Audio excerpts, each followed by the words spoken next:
ফ্রান্সের নরম্যান্ডির উপকূলবর্তী এলাকায় অন্যান্য দিনের চেয়ে আজকের সূর্যোদয় যেন একটু বেশিই উজ্জ্বল। ৮০ বছর আগে যে সূর্যকে মাথায় রেখে হাজারো সেনা এই সমুদ্র তীরে অবতরণ করেছিলেন, সেই একই সূর্যের নিচে লড়াইয়ে প্রাণ দেয়া বন্ধুর স্মরণে শ্রদ্ধায় মাথা নত করে দাঁড়িয়েছেন তাদেরই সহযোদ্ধা বন্ধুরা। নানা আয়োজনের মধ্য দিয়ে ডি ডে বা নরম্যান্ডি ডের ৮০ বছর পূর্তি পালিত হচ্ছে ফ্রান্সে। দেশটির প্রেসিডেন্ট ম্যাক্রোর আয়োজনে যুক্তরাজ্য, যুক্তরাষ্ট্র, কানাডা, ইউক্রেনের রাষ্ট্রনেতারা জড়ো হয়েছেন সেখানে। নরম্যান্ডি সৈকতের যে স্থানে যুদ্ধের সময় সৈনিকেরা অবতরণ করেছিলেন, ঠিক সেখানেই ৪ দেশের প্যারাট্রুপাররা প্যারাশুট জাম্প করেছেন। এই অনুষ্ঠানে দ্বিতীয় বিশ্বযুদ্ধের প্রবীণ যোদ্ধারাও অংশগ্রহণ করেছেন। যদিও ইউক্রেনের সঙ্গে যুদ্ধের কারণে আমন্ত্রণ জানানো হয়নি রুশ প্রেসিডেন্ট ভ্লাদিমির পুতিনকে। ফ্রান্সের পাশাপাশি ব্রিটেনেও নানা আয়োজনের মধ্য দিয়ে দিবসটি পালিত হচ্ছে।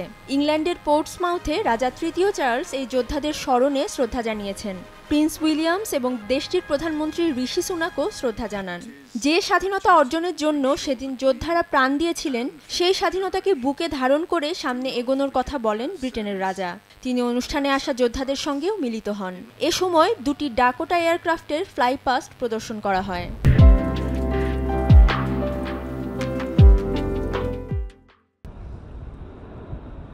১৯৪৪ সালের ৬ জুন নাৎসি বাহিনীর বিরুদ্ধে যুদ্ধে অংশ নিতে ১,৫৬,০০০ যৌথ বাহিনীর সদস্য ফ্রান্সে অবতরণ করেন। মিত্রবাহিনীর ৪,০০০-এরও বেশি সেনার জীবনের বিনিময়ে এই যুদ্ধই ছিল হিটলারের বিরুদ্ধে প্রথম জয়। অধরা শ্রেয়সী অথৈ, সময় সংবাদ।